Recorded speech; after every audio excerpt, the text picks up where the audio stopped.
कधी तुमच्यासोबत असं झालं आहे का, की एखाद्या व्यक्तीच्या एका छोट्याशा वाक्यामुळे तुमचा संपूर्ण दिवस खराब झाला आहे?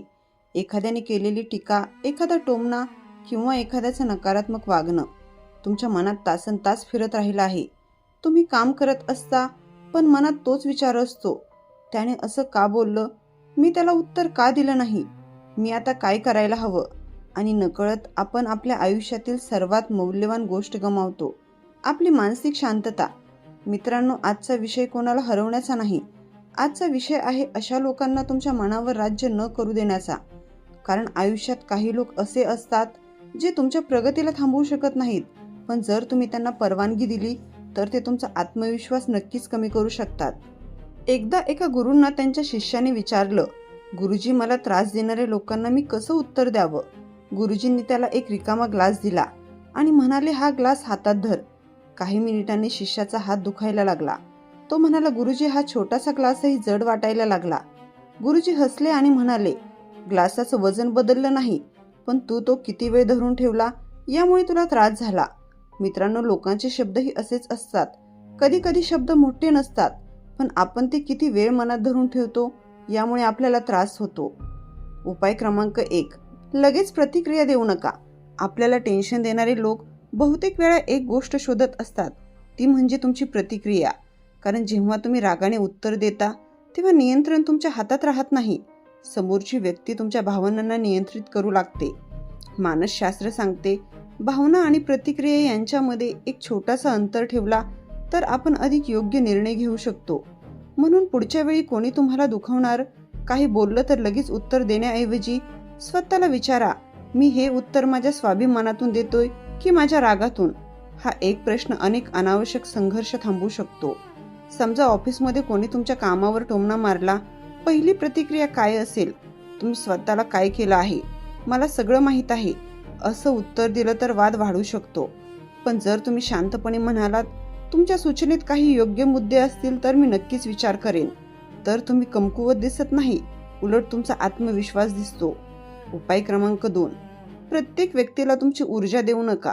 तुमची ऊर्जा ही तुमची संपत्ती आहे. जशी आपण पैसे विचार करून खर्च करतो, तशीच मानसिक ऊर्जा देखील विचार करून वापरली पाहिजे. काही लोक तुमच्या आयुष्यात सुधारणा आणतात, तर काही लोक फक्त तुमचं लक्ष आणि वेळ घेतात. प्रत्येक वाद जिंकणं आवश्यक नसतं.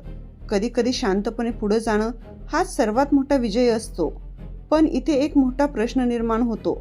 जर समोरची व्यक्ती तुमच्या शांततेचा गैरफायदा घेत असेल, जर ती वारंवार तुमचा अपमान करत असेल, जर तुम्ही शांत राहिलात म्हणून ती तुम्हाला कमजोर समजू लागली, तर अशा वेळी फक्त शांत राहणं पुरेसं नसतं.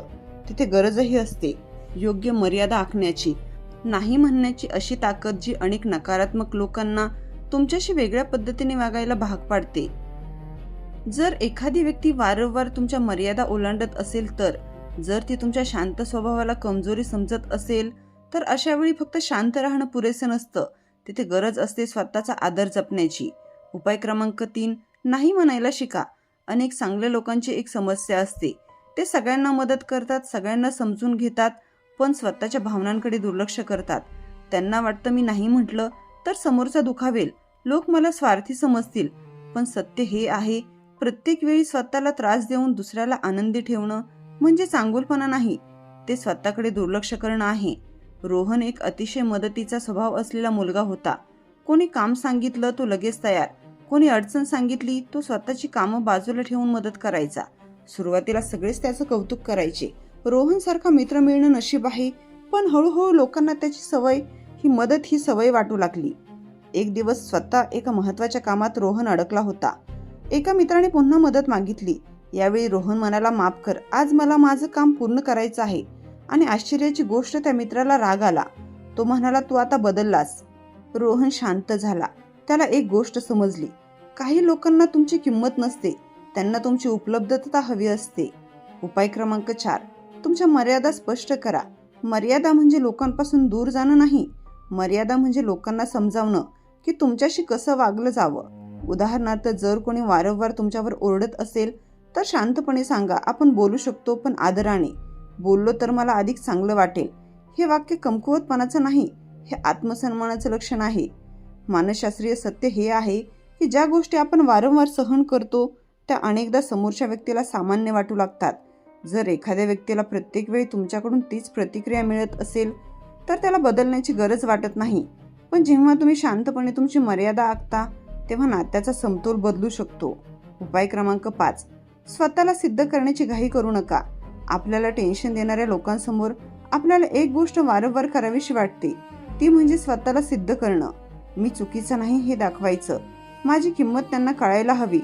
लक्षात ठेवा, ज्यांना तुमची किंमत समजून घ्यायची नाही त्यांना 1000 स्पष्टीकरण दिली तरी फरक पडत नाही. कधी कधी तुमची शांत प्रगती हेच सर्वात मोठं उत्तर असतं. एका शेतकऱ्याने एक सुंदर बाग तयार केली. एक व्यक्ती रोज येऊन म्हणायची, तुझ्या बागेत काही विशेष नाही. शेतकरी काही बोलायचा नाही. तो फक्त झाडांची काळजी घेत राहिला. काही वर्षांनी तीच बाग गावातील सर्वात सुंदर बाग झाली. त्या व्यक्तीने विचारलं, तू मला उत्तर का दिलं नाहीस? शेतकरी हसून म्हणाला, मी माझ्या झाडांना पाणी देण्यात व्यस्त होतो, तुझ्या शब्दांना नाही. आजचा विचार हा आहे, तुमच्या आयुष्यातील प्रत्येक व्यक्तीला तुमच्या मनात कायमची जागा देण्याची गरज नाही. काही लोकांना फक्त अंतर द्यायचं असतं आणि काही लोकांना फक्त तुमची शांतता दाखवायची असते. पण अजून एक गोष्ट बाकी आहे. काही लोक तुमच्यावर थेट टीका करत नाहीत. ते तुमच्यासमोर गोड बोलतात पण मागे तुमचा आत्मविश्वास कमी करण्याचा प्रयत्न करतात. अशा लोकांना ओळखायचं कसं आणि त्यांच्या प्रभावापासून स्वतःला कसं वाचवायचं हे आपण पुढे पाहणार आहोत. उपाय क्रमांक 6, प्रत्येक मताला सत्य समजू नका. 10 लोकांनी तुमच्या कामाचं कौतुक केलं आणि एका व्यक्तीने म्हटलं, तुझ्याकडून हे होणार नाही. बहुतेक वेळा आपलं लक्ष कुठे जातं? त्या 10 लोकांकडे नाही तर त्या एका व्यक्तीकडे. कारण मानवी मनाला नकारात्मक गोष्टी जास्त तीव्रतेने जाणवतात. पण एक महत्वाची गोष्ट लक्षात ठेवा, एखाद्या व्यक्तीचं मत म्हणजे तुमचं अंतिम सत्य नसतं. अमोल एक चांगला वक्ता होता. त्याने एका कार्यक्रमात भाषण केलं. शेकडो लोकांनी त्याचं कौतुक केलं. पण कार्यक्रमानंतर एका व्यक्तीने सांगितलं, तुझा आवाज फार प्रभावी नाही. त्या एका वाक्याने अमोलचा आत्मविश्वास कमी झाला. तो अनेक दिवस विचार करत राहिला. नंतर त्याच्या शिक्षकांनी त्याला विचारलं, तुला किती लोकांनी चांगलं सांगितलं? अमोल म्हणाला, खूप लोकांनी. आणि किती लोकांनी टीका केली? एका व्यक्तीने. शिक्षक म्हणाले, मग तू शेकडो लोकांचं सत्य सोडून एका व्यक्तीच्या मताला इतकं महत्त्व का देत आहेस? त्या दिवशी अमोलला मोठा धडा मिळाला. उपाय क्रमांक 7, तुलना करण्याच्या सापळ्यात अडकू नका. काही लोक तुमच्यावर थेट टीका करत नाहीत पण ते सतत तुलना करतात. तो बघ किती पुढे गेला, ती बघ किती यशस्वी झाली, तुझं अजून काहीच झालं नाही. ही वाक्य हळूहळू मनावर परिणाम करतात आणि मग आपण स्वतःच्या प्रवासाकडे दुर्लक्ष करून दुसऱ्याच्या प्रवासाकडे पाहत राहतो. प्रत्येक व्यक्तीची परिस्थिती वेगळी असते. कुणाची सुरुवात वेगळी असते, कुणाच्या अडचणी वेगळ्या असतात. म्हणून दुसऱ्यांच्या आयुष्याच्या एका भागाची तुलना आपल्या संपूर्ण आयुष्याशी करू नका. एका शेतकऱ्याने बांबूचे बी लावले. पहिल्या वर्षी काहीच दिसलं नाही, दुसऱ्या वर्षीही नाही, तिसऱ्या वर्षीही नाही. लोक त्याची थट्टा करू लागले, तुझं बी खराब आहे. पण शेतकरी काळजी घेत राहिला. 5व्या वर्षी बांबू अचानक वेगाने वाढला, कारण त्याआधी तो जमिनीखाली स्वतःची मुळे मजबूत करत होता. मित्रांनो, काही लोकांचा प्रवासही असाच असतो. बाहेरून काही दिसत नाही पण आतून मोठी तयारी सुरू असते. उपाय क्रमांक 8, तुमच्या मनात सकारात्मक आवाज निर्माण करा. जर बाहेरचे लोक सतत नकारात्मक बोलत असतील तर तुमच्या आतला आवाज मजबूत असणं आवश्यक आहे. दररोज स्वतःला आठवण करून द्या, माझी किंमत इतरांच्या मतांवर अवलंबून नाही. मी शिकत आहे, वाढत आहे. माझी तुलना फक्त कालच्या माझ्याशी आहे. हे छोटे विचार हळूहळू मानसिक ताकद वाढवतात. जर उद्यापासून लोकांनी तुमच्याबद्दल मत देणं बंद केलं तर तुम्ही स्वतःला कसं पाहाल? हा प्रश्न खूप खोल आहे. कारण खरी आत्मविश्वासाची सुरुवात तेव्हाच होते जेव्हा आपण स्वतः बाहेरच्या आवाजापेक्षा जास्त महत्त्व देतो. उपाय क्रमांक 9, भावनिक अंतर ठेवायला शिका. काही लोकांना बदलणं आपल्या हातात नसतं. तुम्ही कितीही समजावलं, कितीही प्रेमाने वागलात तरी काही लोकांची सवय बदलत नाही. अशा वेळी सगळ्यात योग्य निर्णय असतो भावनिक अंतर ठेवणं. यांचा अर्थ द्वेष करणं नाही, याचा अर्थ नातं तोडणंही नाही. याचा अर्थ त्या व्यक्तीच्या वागण्यामुळे माझ्या मनशांतीवर परिणाम होऊ देणार नाही. निशाची एक मैत्रीण होती. ती प्रत्येक वेळी निशाशी बोलताना तिच्या चुका शोधायची. निशा काही नवीन करायला गेली की ती म्हणायची, तुझ्याकडून हे जमणार नाही. सुरुवातीला निशा तिला समजावण्याचा प्रयत्न करायची, पण हळूहळू तिच्या लक्षात आलं प्रत्येक संभाषणानंतर तिचा आत्मविश्वास कमी होत आहे. एक दिवस तिने निर्णय घेतला. तिने भांडण केलं नाही, तिने आरोपही केले नाहीत. तिने फक्त स्वतःच अंतर वाढवलं. काही काळानंतर तिच्या मनात पुन्हा सकारात्मकता निर्माण झाली. तिला समजलं कधी कधी शांततेसाठी अंतरही आवश्यक असतं. उपाय क्रमांक 10, स्वतःच्या विकासावर लक्ष केंद्रित करा. आपल्याला त्रास देणाऱ्या लोकांना सर्वात मोठं उत्तर काय असतं? राग, वाद, बदला नाही. स्वतःच सर्वात मोठं उत्तर असतं तुमची प्रगती. कारण जेव्हा तुम्ही स्वतःला घडवायला सुरुवात करता तेव्हा अनेक नकारात्मक आवाज आपोआप लहान वाटायला लागतात. एक व्यक्ती रोज एका धावपटूची थट्टा करायची, तू जिंकणार नाहीस, तुझ्याकडून काहीच होणार नाही. धावपटू प्रत्येक वेळी शांत राहायचा. तो फक्त सराव करत राहिला. वर्षानंतर त्याने मोठी स्पर्धा जिंकली. लोकांनी विचारले, तुला प्रेरणा कुठून मिळाली?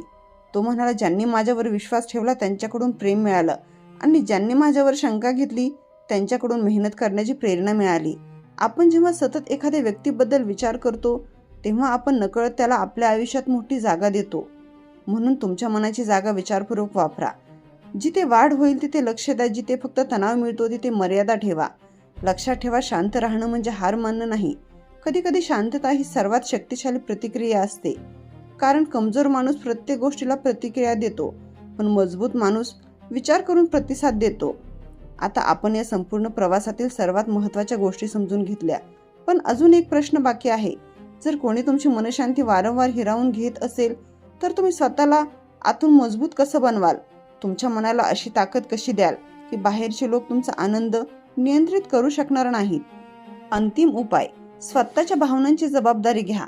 आपल्या आयुष्यात अनेक घटना घडतात. काही लोक चांगलं बोलतात, काही लोक दुखावणारे शब्द बोलतात, पण त्या शब्दांना किती महत्त्व द्यायचं हा निर्णय आपल्या हातात असतो. समजा कोणीतरी तुमच्याबद्दल नकारात्मक बोललं, तुम्ही 2 मार्ग निवडू शकता. पहिला मार्ग त्या शब्दांचा विचार करत राहणे, राग, दुःख आणि निराशा वाढवत राहणे. दुसरा मार्ग थांबून विचार करणे, या गोष्टीतून मला काही शिकायचं आहे का, की फक्त दुसऱ्या व्यक्तीचा दृष्टिकोन आहे? हा छोटासा फरक तुमच्या मानसिक शांततेत मोठा बदल घडवू शकतो. 2 भिक्षू नदी पार करून जात होते. रस्त्यात त्यांना एक व्यक्ती भेटली. ती खूप रागात होती. तिने त्यांच्याशी कठोर शब्दात बोललं. एक भिक्षू पुढे निघून गेला. दुसरा भिक्षू अनेक तास शांत नव्हता. तो सतत म्हणत होता, त्या व्यक्तीने माझ्याशी असं का बोललं? रात्री पहिल्या भिक्षूने विचारलं, तू अजूनही तोच बहार का वाहत आहेस? दुसरा म्हणाला, त्याने मला दुखावलं. पहिला भिक्षू हसला आणि म्हणाला, त्याने शब्द काही क्षण वापरले, पण तू ते शब्द दिवसभर स्वतःसोबत घेऊन फिरलास. मित्रांनो, कधी कधी समस्या घटना नसते, समस्या असते आपण ती घटना मनात किती वेळ जिवंत ठेवतो. मन मजबूत करण्याचे 5 छोटे नियम. नियम 1, प्रत्येक गोष्ट वैयक्तिक घेऊ नका. लोक अनेकदा त्यांच्या स्वतःच्या अनुभवातून बोलतात. एखाद्याचा राग, एखाद्याची असुरक्षितता किंवा एखाद्याचा दृष्टिकोन हे नेहमी तुमची किंमत ठरवत नाहीत. नंबर 2, स्वतःशी सकारात्मक संवाद साधा. तुम्ही स्वतःशी कसे बोलता याचा तुमच्या आत्मविश्वासावर परिणाम होतो. दररोज स्वतःला आठवण करून द्या की मी शिकत आहे, मी सुधारत आहे, माझी किंमत फक्त दुसऱ्यांच्या मतावर अवलंबून नाही. नंबर 3, योग्य लोकांच्या जवळ राहा. तुमच्या आयुष्यातील लोक तुमच्या विचारांवर परिणाम करतात. जे लोक तुम्हाला प्रेरणा देतात, तुमच्या विकासाला मदत करतात, त्यांच्यासोबत वेळ घालवा. नंबर 4, तुमच्या ध्येयावर लक्ष केंद्रित करा. जेव्हा तुमचं लक्ष मोठ्या ध्येयावर असतं तेव्हा छोट्या नकारात्मक गोष्टीचा प्रभाव कमी होतो. नंबर 5, स्वतःला माफ करायला शिका. कधी कधी आपल्याला सर्वात जास्त त्रास इतर लोक नाही तर आपल्या स्वतःच्या जुन्या चुका देतात. स्वतःला स्वीकारा, शिका आणि पुढे चला. मित्रांनो, आपल्याला टेन्शन देणाऱ्या लोकांना धडा शिकवण्याचा सर्वात प्रभावी मार्ग त्यांना खाली खेचणं नाही, त्यांच्यासारखं बनणं नाही, तर स्वतःची शांतता, आत्मविश्वास आणि प्रगती इतकी मजबूत करणं आहे की त्याचा प्रभावच कमी होईल. कारण शांत माणूस कमकुवत नसतो. कधी तो असा योद्धा असतो ज्याने ठरवलं असतं की मी माझी ऊर्जा विनाकारण वाया घालवणार नाही. आज या व्हिडिओनंतर एक छोटा निर्णय घ्या. ज्या गोष्टी तुमची शांतता हिरावून घेत आहेत त्यांना तुमच्या मनात कायमची जागा देऊ नका. कारण तुमचं मन ही तुमची सर्वात मौल्यवान जागा आहे आणि त्या जागेचा मालक फक्त तुम्ही असायला हवे. जर हा व्हिडिओ तुम्हाला उपयोगी वाटत असेल तर तो अशा व्यक्तीपर्यंत पोहोचवा जिला आज स्वतःवर विश्वास ठेवण्याची गरज आहे. कारण कदाचित तुमचा एक छोटासा प्रयत्न कुणाच्या तरी आयुष्यात सकारात्मक बदल घडवू शकतो. धन्यवाद.